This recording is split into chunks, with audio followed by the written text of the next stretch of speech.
This short video is to illustrate atrial septal defects or ASDs and oval fossa defects or PFOs using three-dimensional echocardiography. 3D imaging has transformed our understanding of cardiac defects and their management.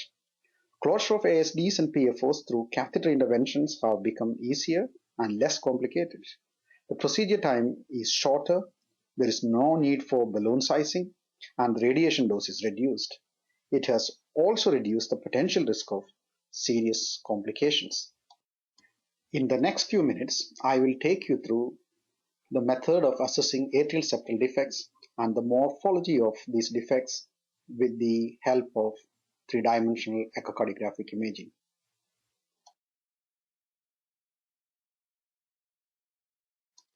Let us begin with a simple standard cross-sectional 2D imaging of a PFO as shown here.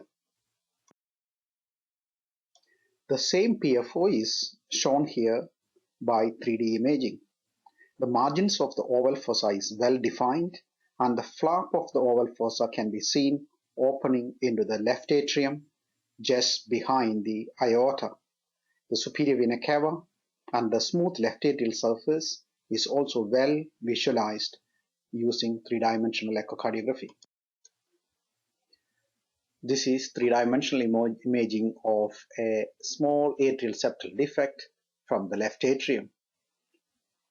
You can see the smooth walled left atrium and a small atrial communication. This is a oval fossa tunnel, a combination of a PFO and an ASD with a certain amount of length to the wall of the defect. You can see the attachment of the margins of the oval fossa is well into the left atrium, which gives the length to the oval fossa tunnel.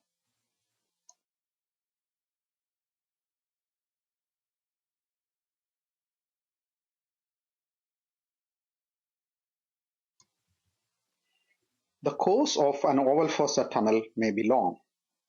It usually runs between the anterior aspect of the septum, between the superior caval vein and the aorta. The opening of such a tunnel could be well into the left atrium at right angles to the aorta. Attempt to close such a defect with stiff double umbrella devices may lead to incomplete closure or later erosion. In these cases, a transeptal puncture with opposition of the two margins result in excellent outcome. The wall that separates the two atria or the atrial septum have variation in its consistency. The thinner areas elongate and protrude into one of these chambers or move between these chambers, resulting in the so-called aneurysmal septa. There could also be multiple holes or deficiencies in this wall, resulting in multiple atrial septal defects.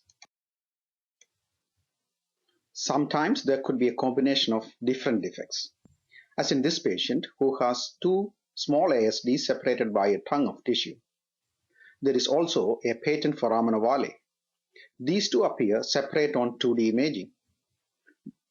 However, on dynamic imaging, there is a flap of tissue which moves, allowing communication between the two defects.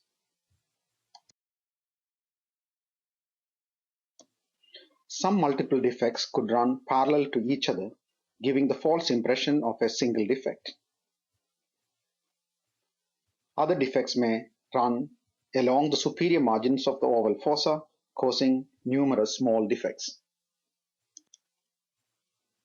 Detection of variation in the consistency of the defect margin is important on deciding appropriate device size. The device size needs to be adjusted to account for the lack of support in the inferior margins of defect like this.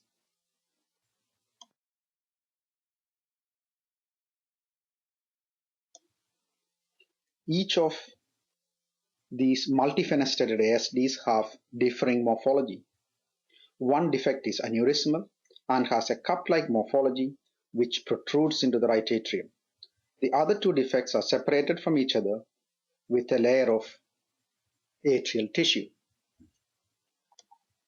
This oval fossa defect has numerous fenestrations with spider leg-like tissue attaching into the left atrial wall.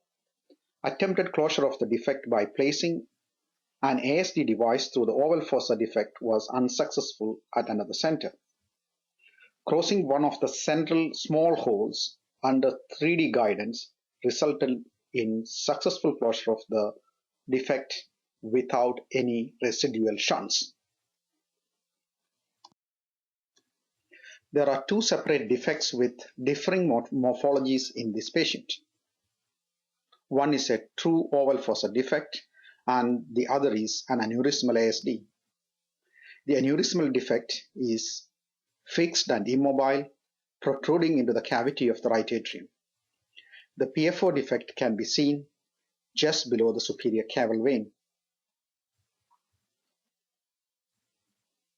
In this video, under 3D guidance, a cardiac catheter is passed from the right atrium into the left atrium.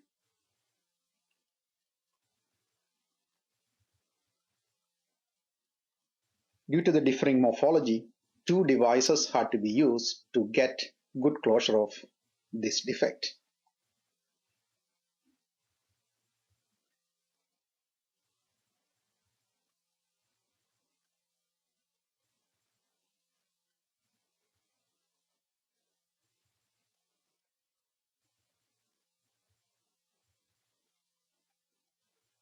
Finally, here is a complex secundum defect with a membrane separating the right atrium into two distinct chambers. The ASD opens into the proximal chamber. This defect is unsuitable for device closure as surgical resection is necessary to have good hemodynamic results.